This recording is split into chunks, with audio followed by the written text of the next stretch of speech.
All right, let's get started. Hi, everyone. I'm Don Saucier. I'm the Faculty Associate Director of our Teaching and Learning Center, and I'm so excited that you've come to our professional development series. We meet all throughout the fall and spring semester. Spring semester's coming up at noon on Wednesdays over Zoom in real time. We also archive all of our events for asynchronous viewing later. And as we do every time, we're going to begin with a land acknowledgement. All right, let me share my screen and sound, and then Don, just give me a thumbs up whenever you see it. Okay, cool. Here we go.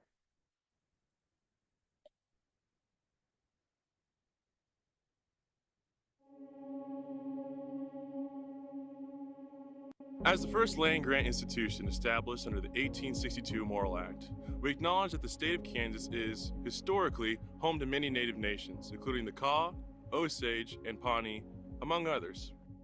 Furthermore, Kansas is the current home to 4 federally recognized native nations: the Prairie Band Potawatomi, the Kickapoo Tribe of Kansas, the Iowa Tribe of Kansas and Nebraska, and the Sac and Fox Nation of Missouri in Kansas and Nebraska. Many native nations utilize the western plains of Kansas as their hunting grounds, and others, such as the Delaware, were moved through this region during Indian removal efforts to make way for white settlers. It's important to acknowledge this, since the land that serves as the foundation of this institution was, and still is, stolen land. We remember these truths because K-State's status as a land-grant institution is a story that exists within ongoing settler colonialism and rests on the dispossession of indigenous peoples and nations from their lands. These truths are often invisible to many. The recognition that K-State's history begins and continues through indigenous contexts is essential. Please remember These truths, because we still remember.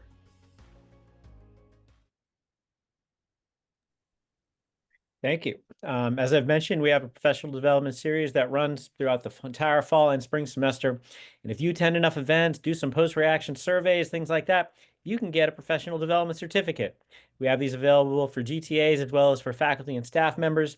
And if you're a faculty member who's looking to actually extend other people's teaching excellence, not just your own, you can potentially become a TLC fellow. And we have all of that information available on our website. And one of my colleagues will drop the link in the chat for you now to check that out if you would like.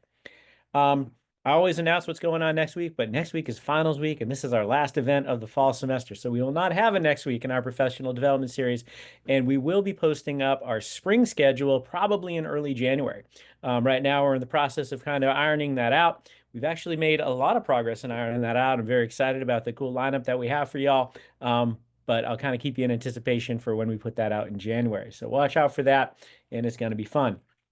I also want to let everyone know, for those of you who've been part of the Small Teaching Online book club run by Susan Parath and our College of Education, their last meeting over Zoom will be Friday at 1 o'clock, 1 o'clock to 2 o'clock on Friday.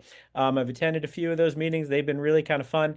And I don't think Suzanne will get mad at me for saying this, you don't have to have read the book. So if you have not read the book and you want to go and chat about online teaching and share ideas, you can do that, and there's no shame or guilt involved, which has been really, really happy for a lot of us.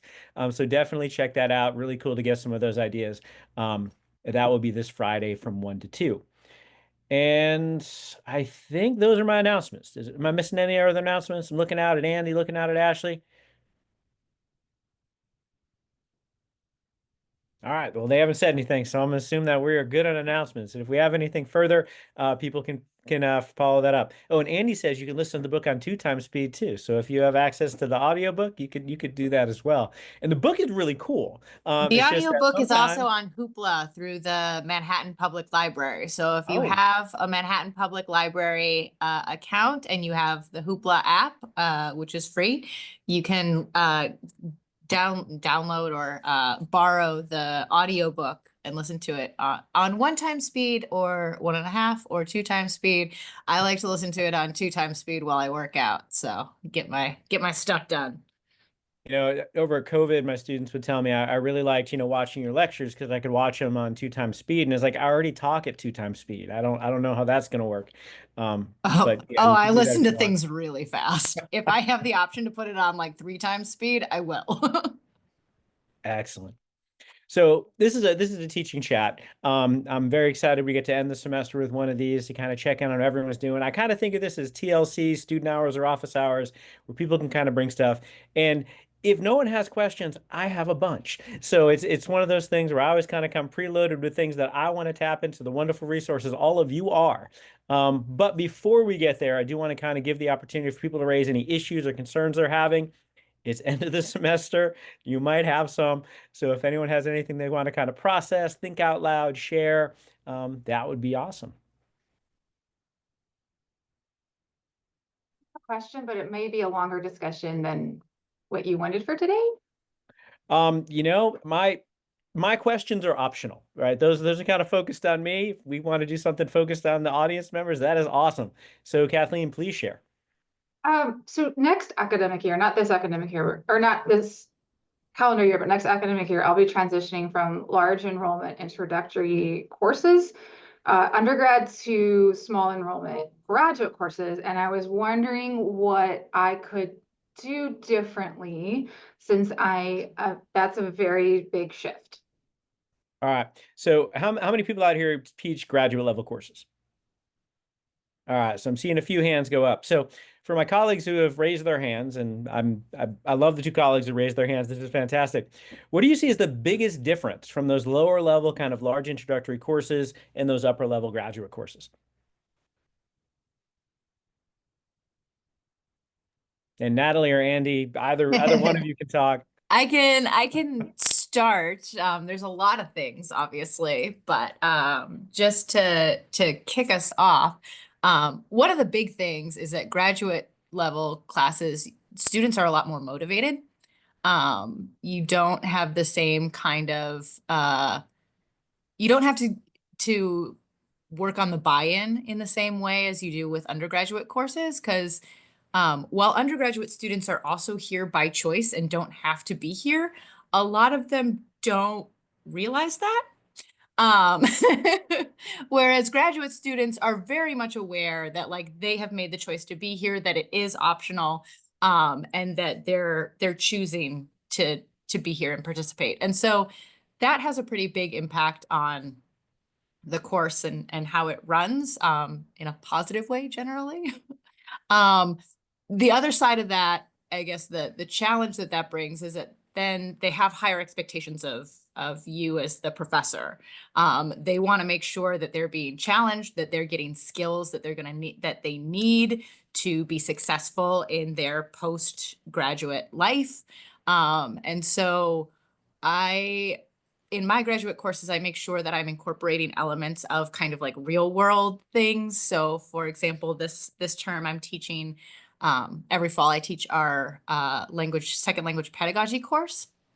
And so I've made sure that I'm incorporating things that students will need post-graduation. A lot of our students go on to teach after they graduate, or they go on to PhD programs. But either way, I want to make sure that they're getting elements that will help them be successful in that. And so my final assessment, I have two final assessments. One is a teaching portfolio, and the other one is a mock job interview.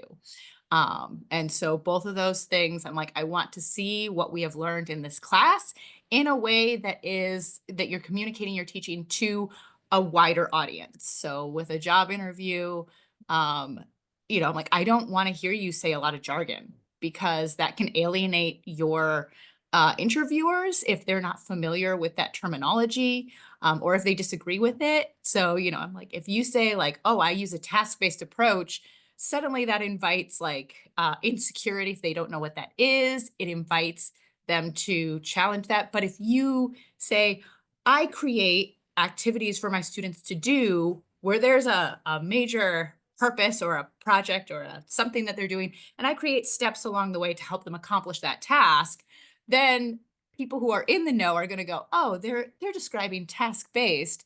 And people who are not in the know are like, oh, that's an interesting approach. And they don't feel threatened in the same way. So it's a challenge to kind of think of like how to incorporate those real world elements and make sure that students are still incorporating the theory and the concepts from class. But those are my main things, I guess. I'll let Natalie share her experiences. Andy, I love that. Before I let Natalie talk, Yeah, I want to go. prime that there are several grad students in this call right now. And that after Natalie talks, Who I'm am going I? to ask the grad students, what do you expect in the classes you take as graduate students? So I don't want to surprise you, give you a couple minutes to think. Yeah. But Natalie, the floor is yours. Yeah, I was gonna say I have some of my grad students in here, so they can share what they like too. But I would agree with Andy, and what kind of came to mind when you first said that was um I found that depending on who you're teaching, I was teaching grad students of all different levels. So I have first semester, first year grad students, all the way to Ashley, who's ready to leave us and defend her dissertation. So there is that variability that I was taking into account. So while the work is the same, I do know that their experiences and their training is slightly different.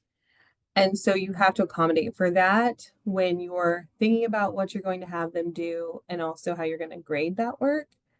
I also know the worst thing is to assume that anything is quote unquote busy work. So I am deliberate in all my classes, but very much so in my grad courses to explain what the purpose of the assessments are, so that everyone is very clear on what the goals are that we're hoping to get out of each assessment. But I would say it's exciting. So while you're transitioning, be very excited for getting to work with very highly motivated, highly intelligent students. It has been so fun this semester to be in my graduate course. So I will leave it there, but those are my biggest things that came to mind. Can I jump in real fast, Don? Absolutely. So coming at this from a librarian's perspective, and we work with both undergraduate and graduate level classes. And one thing is that a lot of graduate students don't have strong library research backgrounds when they come into graduate school. And so like Andy's great about having me come in and work with classes just because either their programs as undergraduates didn't have them do any kind of research. And you can take this parallel to things outside the libraries too, or they're coming from completely different institutions and they have no idea what K-State offers. So to some extent, when you are working with especially first, second year graduate students, you also kind of have to consider them similarly to first year undergraduate students in terms of institutional university knowledge. And I'll just extend that to say I saw a really awesome presentation once to say that sometimes faculty actually overestimate the tech skills that their students bring in, even not just the library skills, but the tech skills that they might have. So we'd be careful of that too. I'm going to add in a couple brief comments too before the grad students get to talk. I found that grad students want to see the connections and they want to know why. Everything needs to relate. Grad students do not like busy work. And if you don't tell them why they're doing it, they're not going to want to do it. So that's going to be something I think that is important. And I think of my undergraduate students as my future potential colleagues. My grad students are my colleagues. So it's something where it's really just kind of a different level in their development is what I've kind of perceived. But now I want the grad students to kind of weigh in, and maybe we're all wrong from that faculty perspective. I hope that we're not. But grad students, what do y'all think?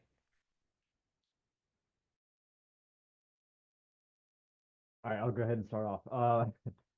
Yeah, so Don mentioned this a little bit already, but kind of the first thing that came to my mind was a lot greater nuance and explanation, especially in psychological sciences, these specific underlying processes and mechanisms for the concepts that we discuss, particularly the concepts that we discuss in undergrad, where we might not necessarily have the time to go into those specific details.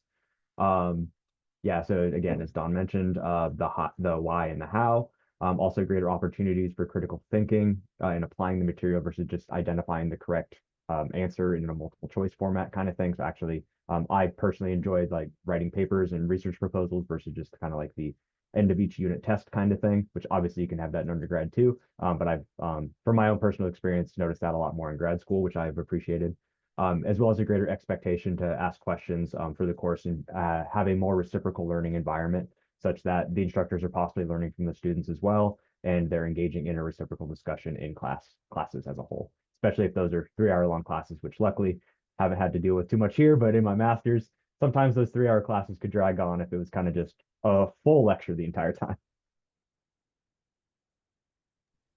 Thank you, Ted. I appreciate all that. And for those of you out there, did y'all have 3-hour grad courses too? Because I had those in my graduate program. We don't do those here in the psych sciences department, at least not currently. I like that we don't do that, but yeah, those are a marathon. Any other grad students want to chime in for what they expect in their graduate courses? Yeah, and I think I'm going to give essentially like a blended answer of everyone. And also because I do teach a smaller section of an undergrad course. And similar to what Ted said, like the assessments are just inherently different. So I know I kind of model off of Don's approach to Gen Psych, which is a large, like 200-person course. Whereas I'm teaching like 30 students in an evening section.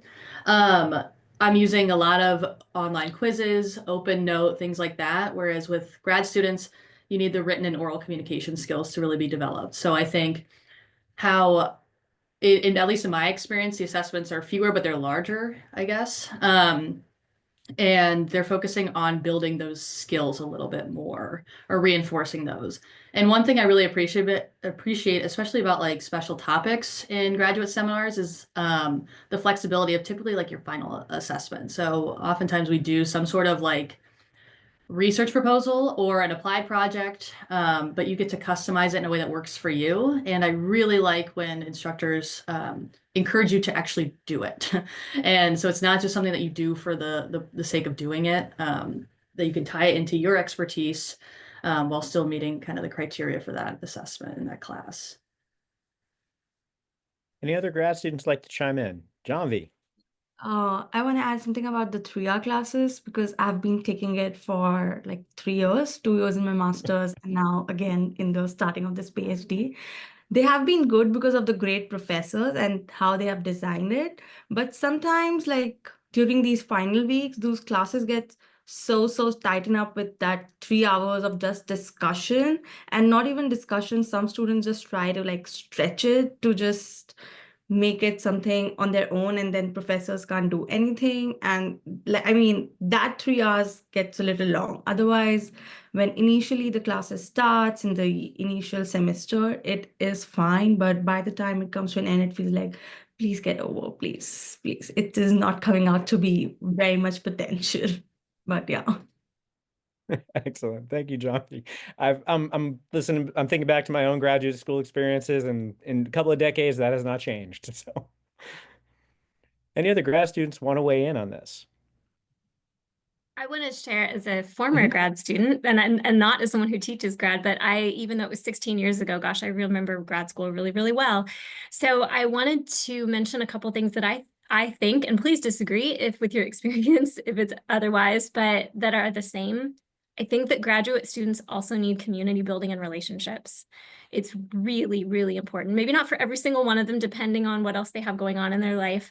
But my community with other graduate students actually ended up being more important to me than the community that was built with undergrads. And so I would say don't neglect those aspects. They might look different. In a graduate level class, they might be based around, you've got a bunch of people that are excited about the same thing, like use that and help people have connections in that way. But and same thing with relationships with professors, super, super important. Then the other thing that I think might be heightened in a grad level class is that you're still going to have, just like in an undergrad, students who are afraid to be wrong. That might happen even more in a graduate class because they really feel the need to prove themselves that they're here, they deserve to be here, that they're, a capable, outstanding student. And then you might also have heightened the students who don't realize that they don't know as much as they don't actually know. And so that's a different beast. But I think those things happen at all levels, but they might just be a little bit stronger in a grad level class.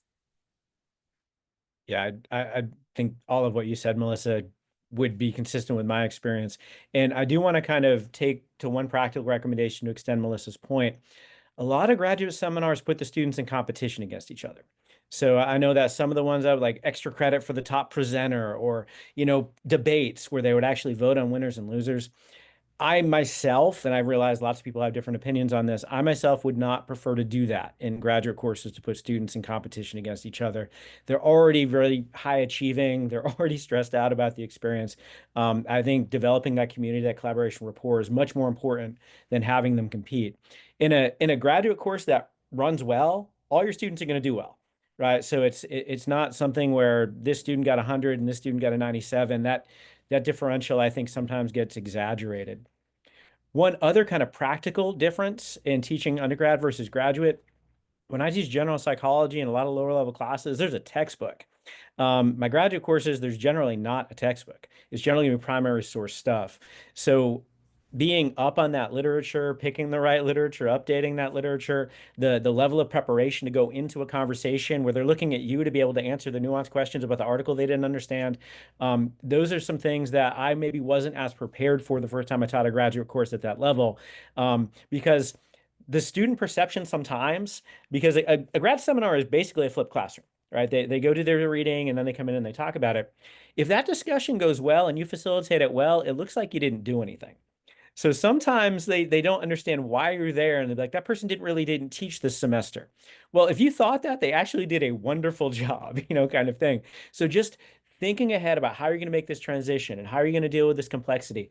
Those are things that I maybe didn't approach as intentionally as I could have when I first started to teach graduate courses. To add on to that, I had a graduate course, a couple graduate courses with a professor who would have us read the articles. We would be given articles which were well selected, but then we would get to class and the professor would just lecture and give us their opinion on the article, without giving us an opportunity to really discuss. And so it felt like I was reading the article and then going to class to have it summarized in class, which I found very frustrating. And I also wanted to comment on Melissa Harlan's comment in the chat about professors that allowed grad students to submit papers early to get feedback. I would recommend that rather than to just have that be part of the process, I have students submit things all along the way. So if they're creating research proposals or research projects, they start with a proposal and they have to pitch me their project, and we sit down and we have a discussion about what they're going to do for their research. And so having that go along the way. Peer review, also an important skill. So having students engage in part of the process of what makes a good research project. Again, inviting in the libraries. I've had Sarah Kearns talk to my classes on a number of occasions, as she mentioned. I had her come and talk about how to use Zotero in a class a few semesters back. And my students absolutely loved that. A lot of them were not familiar with bibliographic reference tools. And so thinking really deeply about what is it that grad students need to know? Sometimes I'll have my students create a conference abstract, right? So here's a conference that's coming up that's related to what we're talking about. Now, for the course, you don't have to submit a proposal for this conference, but you are, as an assignment, going to create a proposal that you could submit to this conference. And so that you're helping students to think about, and then you're going to later in the semester create a presentation like you would give at that conference. And so for the students who are interested in potentially giving a presentation at that conference, they have an opportunity to do a dry test run in front of their class, a more, inviting, accommodating environment, and they can get feedback before they go to the conference and give their presentation there. And so thinking about those kinds of things, what is it that my students in this class, what kinds of things do I want them to be able to do? What kind of things can they do? And then mimicking that in course assignments. So there's an excellent content point in the chat where someone said, they'd love to hear what we do to help grad students with imposter syndrome and imposter phenomenon. And by the way, for those of y'all grad students here, that doesn't go away. That's something you learn to manage, I think, throughout your career, but all your professors are feeling that while they're teaching you anyway. So what can we do to help our grad students kind of manage this better? I'll say being honest about some of our experiences. I just got a paper rejected last week. Felt great, did not.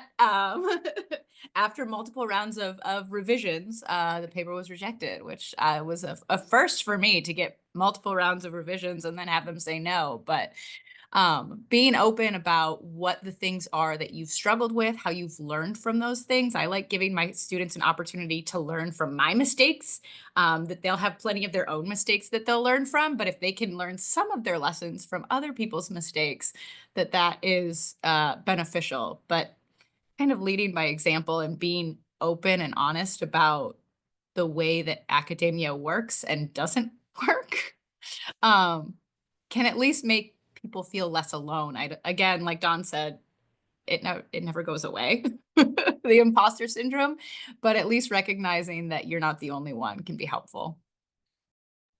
I'm just going to say that the whole peace concept I talk about, the preparation, expertise, authenticity, caring, and engagement, Andy's hitting the authenticity right there. And I think that, you know, Melissa was talking about that community aspect. It's actually to create community with your students as well. So what else do we do to help manage the imposter phenomenon with our grad students?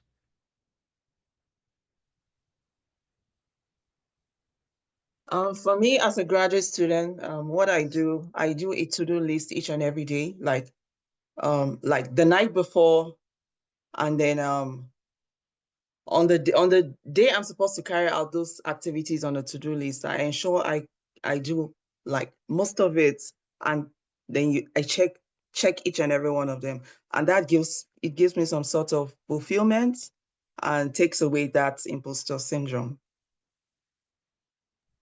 I love that. Thank you for sharing that. One of the things that also occurs to me is we sometimes, to come back to one of Sarah's earlier points, we sometimes think grad students know things they don't know.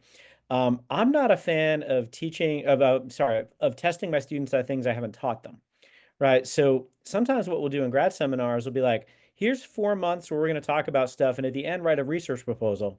And we didn't tell you how to write a research proposal. Or you're going to do a conference style presentation. We didn't teach you how to do that either. So one of the things I'd highly recommend is, as you're building toward this capstone, that backward design that, you know, Trina's hopefully smiling right now, that backward design and thinking about, if I want you to have this big demonstration of learning here, what are the points? What are the milestones we've got to hit? And then scaffold your assignments to there. Because if you can provide feedback in these iterative steps, it's less likely the student's going to feel overwhelmed and out of their element.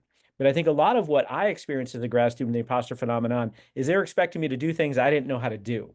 So let's be clear that we're teaching them to do them.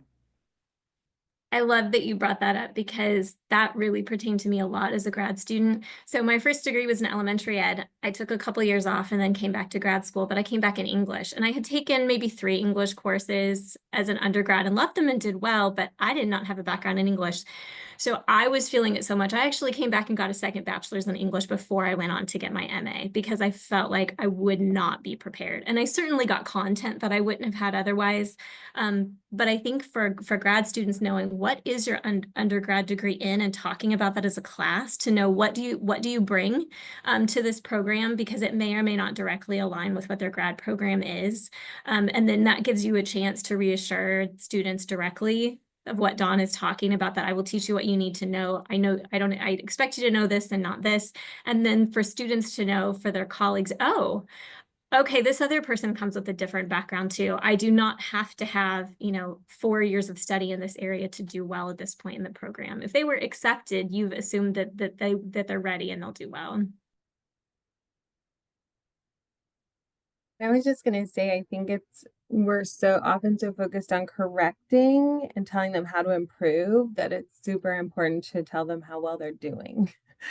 Just to say, and tell them when they do amazing work, and not, even when things can be improved, they're still doing amazing. Like, I love to tell them how great they're doing, because if you're only being given the feedback to improve, you sometimes forget that, yeah, but I've done all of this. So I'm doing, all like 90% amazing. Here's some corrections. I think is important too. And just giving them that validation that, oh, I did hit the mark, because the mark is sometimes a little ambiguous in grad school. So if you are performing wonderful, is sometimes just reassuring to hear, that might help with some of that. Just adding on to, I'm sorry, please go ahead, Andy. I was going to say, just adding on to that, I have found that orienting my feedback towards being informative and observations of what I see really helps with that. To say, like, these are the things that I noticed that are really strong. This is very effective. And being very clear with, rather than like, good job, great job, you're doing amazing, but like, this is very strong because X. This is what I notice here. And then like with the things that you give that very, those observations about what the student is doing that's effective. And then to make this stronger, you might consider X, Y, Z, so that the student can see like, oh, this is strong. This is a way to improve that, rather than like just focusing on, here's the things that you can do to improve. So I've found that that's really effective and more motivating for students to see like, oh, this is an observation of my work, rather than so much a critique. So something that I've done, and this is kind of a practical element in my class, in some of my grad courses that are typically very small, and Andy's probably going to be a fan of this, is I don't have grades in some of them. So what happens is I'll tell them on the first day, unless something goes sideways, you all get A's. And what will happen is I'll give you feedback, but not grades over the course of the semester. And what happens is if your performance or effort is ever falling below the A level, we'll have a conversation to kind of get you back on the right trajectory. But I don't think this is necessarily, best practices in course design or any of those kind of things. But I think sometimes it's just pulling those grades off the table. Sometimes let some really highly motivated, high achieving graduate students focus on their learning, not on their achievement.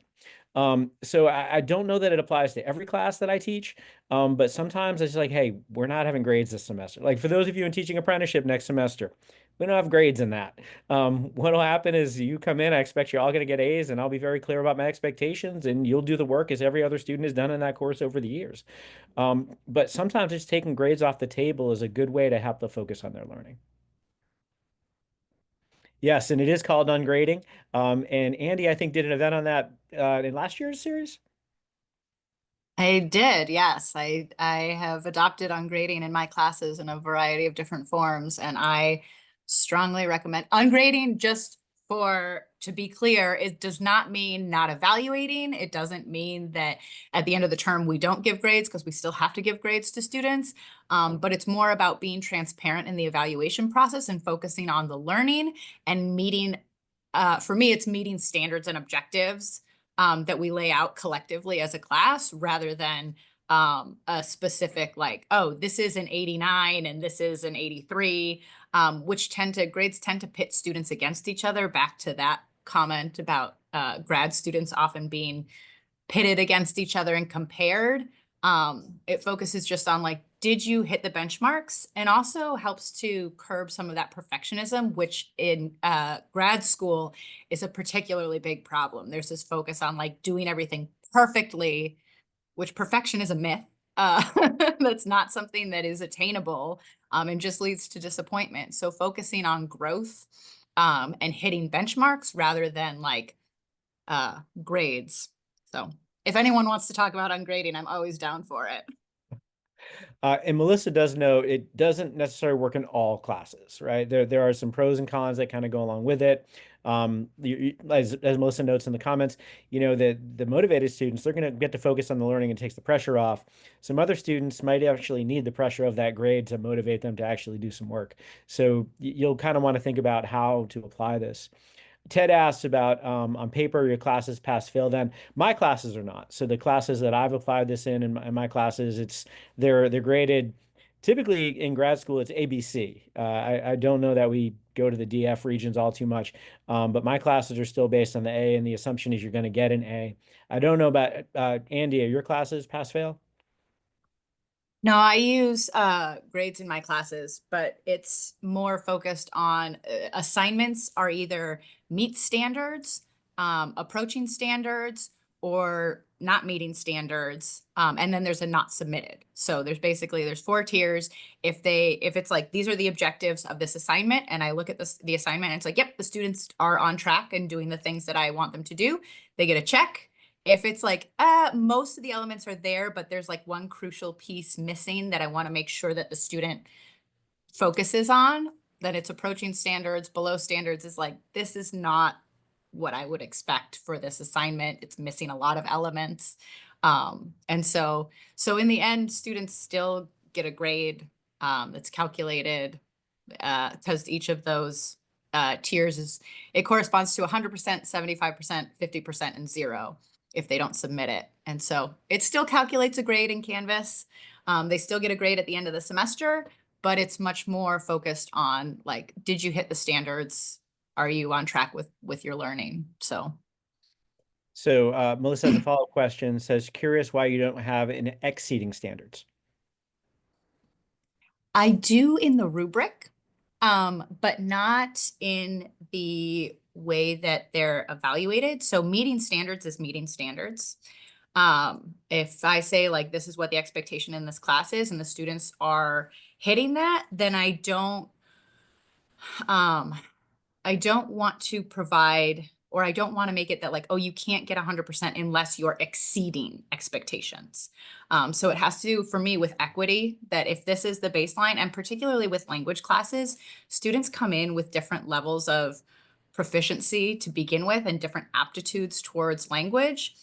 So the students that are excelling, it's like, that's great. And I'm really excited for you. And I note that in their work, in the rubric, to be like, yes, this is excellent work. You're doing more than what I would expect. And that ends up being the reward for the student, is that they know that they're performing really well. And so some of this is related to research that I've read on motivation and how attaching grades to excellent work tends to be a demotivator. It makes students focus on the reward rather than on what they're doing. So I still have mechanisms to acknowledge excellent work, but it's not reflected as a higher grade. So Cindy wonders if perfectionists might see the exceeding standard as the new goal.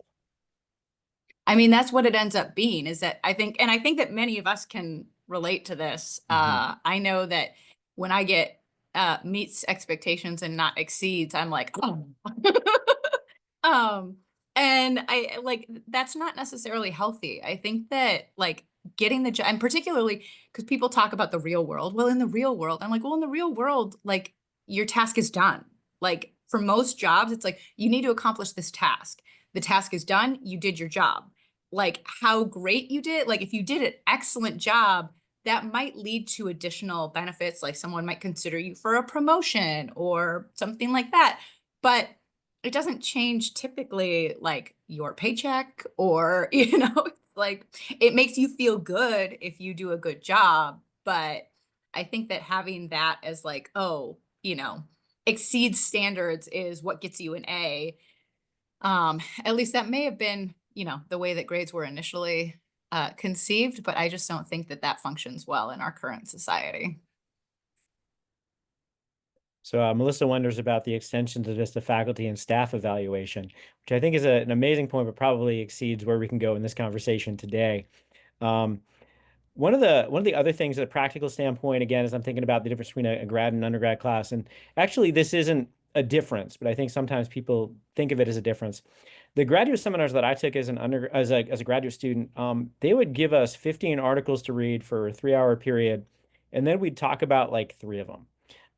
And it was kind of like almost like playing roulette. Which ones am I going to split my time on, and all of those kind of things. And sometimes you'd put a lot of time on an article that never came up and you wouldn't feel real validated as a student. So one of the things when I'm thinking about a reading list for an undergrad or a grad course, my focus is I want to keep them shorter, but I want you to know this stuff coming in. So if we're having a grad seminar and I give you 3 articles, I want you to know them well. I want you to have questions. I want you to have points to talk. And I'm going to make these expectations clear to my students. But I would much rather you read some stuff that you can actually talk about with some sophistication than you were exposed to a lot of the literature that you couldn't really process. It also, as an instructor, kind of streamline your preparation too. You're going to know these 3 articles really, really well and not have to kind of have all the nuances of those 15 kind of ironed out for yourself, because I know that I didn't feel validated when I asked a question of my graduate instructors and they'd be like, which one are you talking about again? I assigned that one. Like, it was on the list of 15, kind of thing. So be kind to your students and kind to yourself when you're thinking about your expectations for their preparation from class to class. Hey, Dawn, Yeah. when you start working with your students, do you actually have to teach them how to read those articles, or for any Yes. discipline, how to read the content? Yes, absolutely. And especially because, like so I'm in an empirical discipline. I'm in a social science. We have lots of quantitative data and those sorts of things. The results section of those articles, sometimes I'm like, I don't know what they did. So kind of focusing them in. This is where I'm going to focus. These are the things we talk about. And then I'll be ready to use the article as an example of what an article does or doesn't do well as we're kind of going through. Because what I'm doing is I'm using those articles to not only learn about research, but to learn about how to write your own research and get published and all of those sorts of things. So yes, that's a professional development piece that is part of my graduate seminars. And I think it should be part of all of our graduate seminars. It kind of goes into that bin of expecting them to do things I haven't taught them to do. Reading an article is a skill, and it's more than just, reading the words in that order. It's kind of thinking about, and peer review is a process of my articles, of my graduate courses as well, something I mentioned in the chat earlier. So thinking about, this article is not perfect, it doesn't mean it's unpublishable. Right, and kind of thinking about those kind of standards about contribution to literature and engaging a new controversial question and those sorts of things. So I want to have this deep stuff. I think in my graduate classes and my undergraduate classes, actually, when I assign readings, I give reading guides, because we don't read, depending on like what the reading is that I'm assigning, there are different ways to engage with it. And so for incoming master's students, like sometimes I give them a shorter article and I'm like, I want you to read this and like know it. And other times I give like a chapter that's an overview and I'm like, I want you to read this and like have a general understanding, right? Like, or I want you to focus on these concepts, or the way that the article describes the procedure of a research project, right? So depending on what we're going to be doing in class and why I'm assigning it, like I let them have that information and I give my recommendation of how they engage with reading it, which is sometimes like, I want you to read this like first time through, I want you to find this. Then I want you to read it again. And I want you to do this. And so, showing that there's different ways to read something and what I expect for them to do. And then when they come to class, they're fully, like Don was saying, when you read 15 articles and then get to class and like, who knows what you're going to talk about? My students know what we're going to talk about in class because I've been like, this is our focus. This is what we're going to do. This is why I want you to read this. So I find that's really helpful. And even for undergraduate classes, that gets my students to actually read the work or read it well enough, so that they can participate in class. Because I understand students are busy. It's like sometimes you don't have time to give an article the time it requires. But if you can at least be like, okay, these are the points we're going to be hitting in class. I'm going to make sure that I get those aspects of the article so that I can know what's going on and contribute in class. It makes class go way better. And I don't have a lot of issues with students not doing the readings for my classes. So I'm going to say one of the things I do, this is often in my small research lab groups, so I have something called pop-up presentations. So at any point I can say, you're going to have a minute or 90 seconds to do a popped-up presentation, often as a summary on an article we read. To kind of have them practice those presentation skills, for instance. So Ashley mentioned in the chat that she has read an article recently called "The Kids Can't Read." So Ashley, I was wondering if you'd be willing to do a pop-up on that, because that sounds really interesting.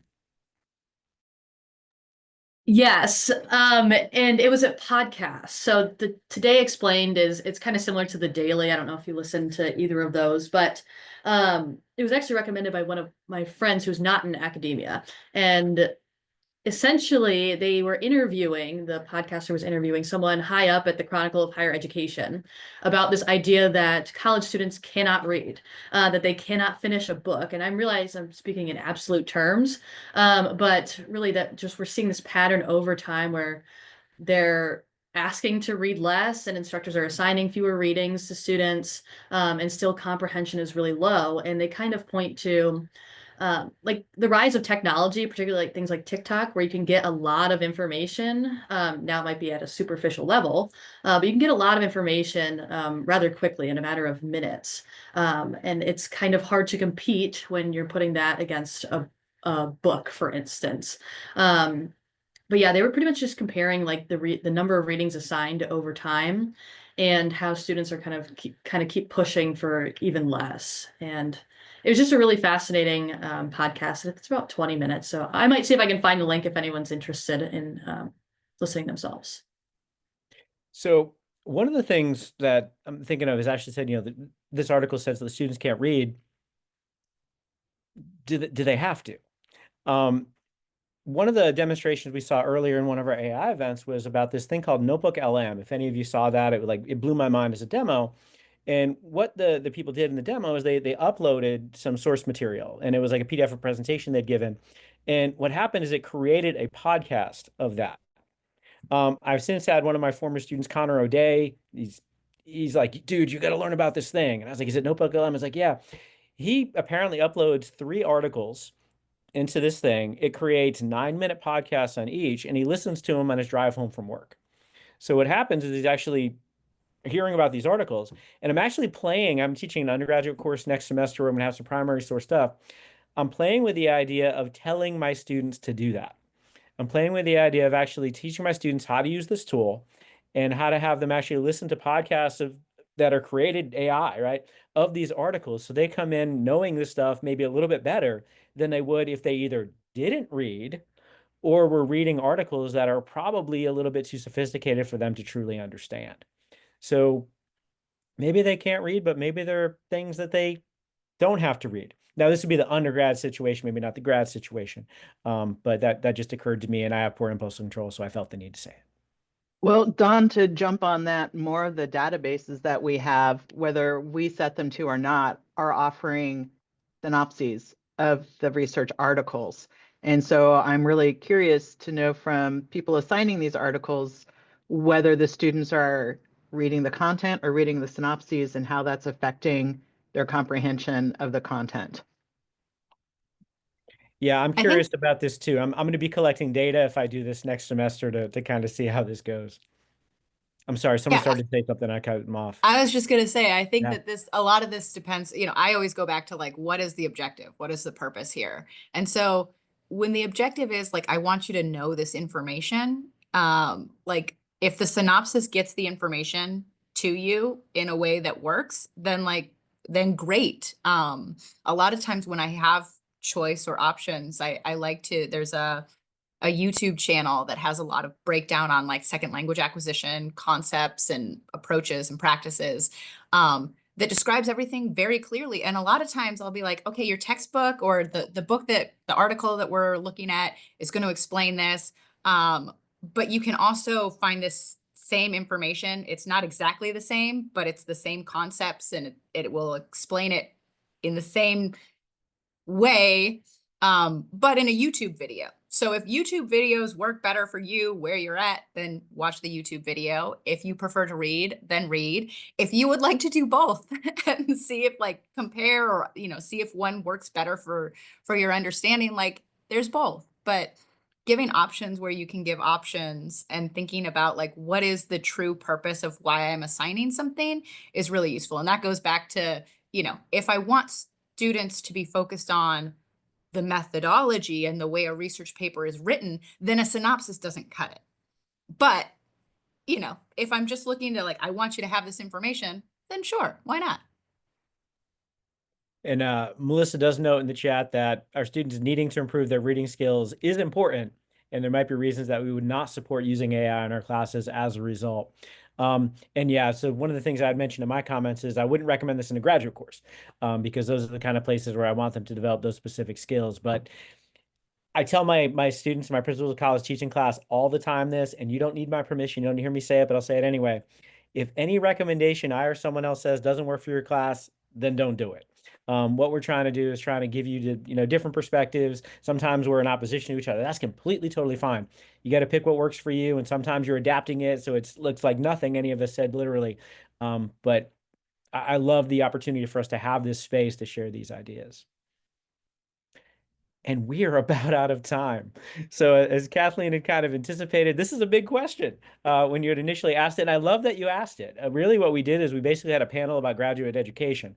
And we're going to kind of label it as such. We're not just going to call it teaching chat. Ashley and I will figure out a title that fits this better, because I thought this was a really useful conversation.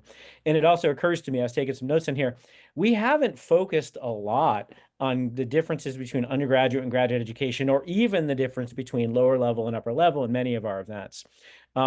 We have done a lot of our recruiting for the spring semester, but maybe we can put this as kind of a primary topic in some of our teaching chats and maybe get a couple people to kind of at least contribute, some of their ideas in those. But I love the conversation, Kathleen. Thank you so much for asking that question. And we're about done. So I hope all of your semesters are ending smoothly. I hope you do wonderful things to recharge over break. I hope you have no drama over finals weekend with your grading. And I look forward to seeing all of you when we start up again in January. If anyone has any questions or wants to stick around for a second, I'll be here. Other than that, thank you so much for making time for us on this Wednesday, and we'll see you next semester. Have a great afternoon.